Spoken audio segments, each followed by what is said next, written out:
Welcome to yet another episode of Let's Talk Business. Today, I want to address an issue that has been making so many people fearing to get into business.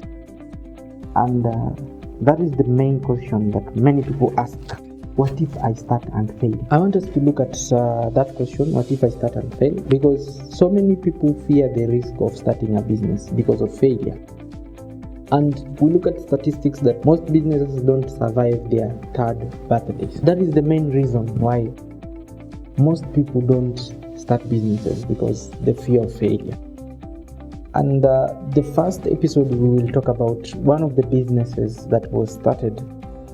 And if you are one of the entrepreneurs who had started that business, then it is mad with a lot of challenges to failure, and surprisingly that business has been able to survive since 1945 to date, and that is Sony. The story of Sony dates back to 1945 in a small workshop run by Masaru Ibuka, and it was just after the World War, and after the war had settled, then the Japan army decided to control the signals that are going to radios.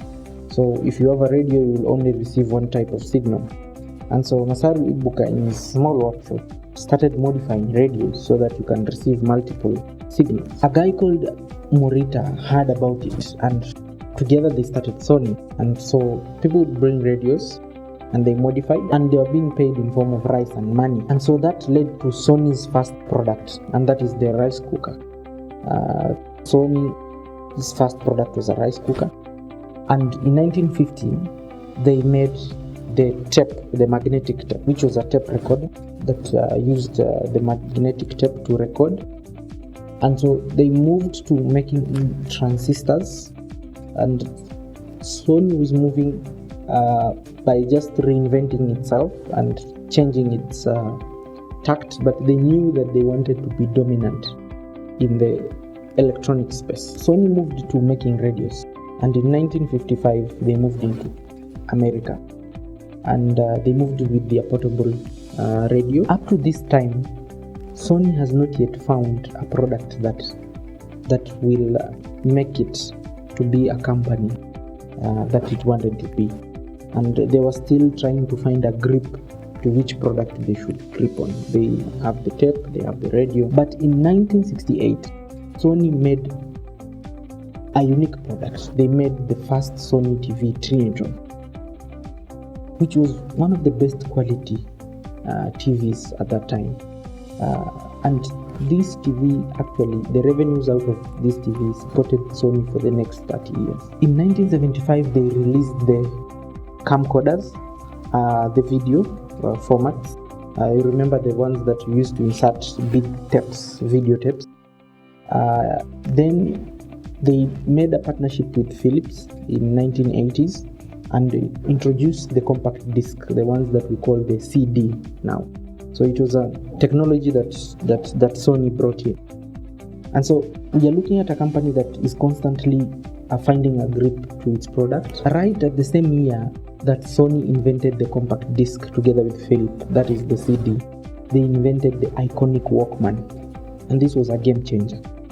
And previously people used to listen to music through big radios, and they are not very portable.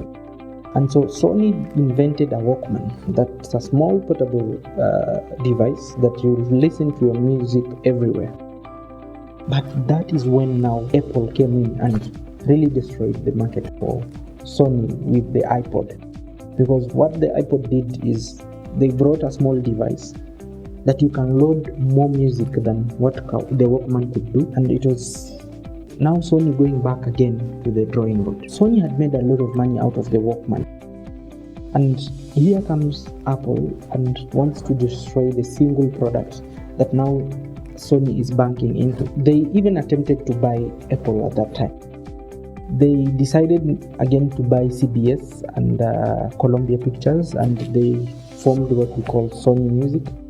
They would later on also invent Sony Pictures, which is content producing and movie producing line. But just before that, Sony Computer Entertainment was invented in 1993, and by 1994 they introduced the PS, the famous Sony PS, the first PS1, which was a game changer product again because it redefined the gaming industry. And by that year alone, Sony shipped over 100 million units of the game console. 6 years later, they released in 2000 they released the PS2, which was the best-selling PS. But with the challenges of the market and a lot of dynamism, Sony could still not get a grip into the industry. There were a lot of challenges to bring down this company. They decided 1 year later, after the release of PS2, to start Sony Bank so that they can start offering financial services. And Sony Bank was started. Just after that, they also started the famous Sony Ericsson Mobile. And they went on reinventing themselves. In 2007, they released their first LED TV, Sony. And in 2011, they released 4K TV. And when people thought that Sony has disappeared, they came back, invented virtual reality, and shocked the market again by release of PS4.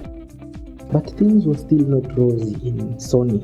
They seemed to be moving from product to product.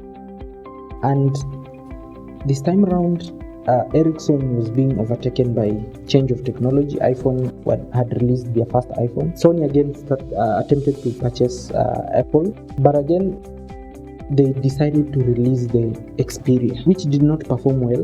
Xperia did not really perform well, and so Sony went back and said, I think we should focus with what gives us the greatest margin. And they decided to focus on the gaming and also focus on the camera business. And so we are looking at a company that years to years they have been faced with challenges, extreme challenges that I could have explained. And most analysts also don't know what the future holds for Sony. Personally, I don't think Sony will stay for too long because this is a company that has really struggled to exist. And these are the fears that normal business people fear, because you fear, I start a business and the challenge to close down are enormous. But this company we are talking about, Sony, has survived for decades because of that resilience. Despite the risk of closure, the company has been able to reinvent themselves. They have not been able to get a product that they can really hold on to. They have tried different things and they have failed, and some of them have had short success. They have tried the Walkman. They are now doing production. They are into music. They are into the cameras. They are into mobile phones, and they are also in financial industry. And so, as an entrepreneur, then the fear of closing down should not hinder you from starting. And you might start with surety that your business will continue, but the uncertainties of companies like Apple will come in unnoticed, and they come and take you back to the drawing board as they did to Sony, will always happen to any entrepreneur. But then this should not hinder you to start a company. And again, that fear and the risk of failure is important to make you prepared and ensure that you survive. And I think if you venture into business, it's a great risk. And if you don't and choose to work under someone and get employed, it's equally a risk, because you are simply making your livelihood out of somebody's share and income. And you can start there, but eventually I think the less risky life that we should live is a life of entrepreneurship. And so with this story of Sony, I hope we have picked a lot of lessons for this part one. I want us to go further and discuss how do you minimize your risk of failure as a business. So stay tuned to Mr. Riwambele.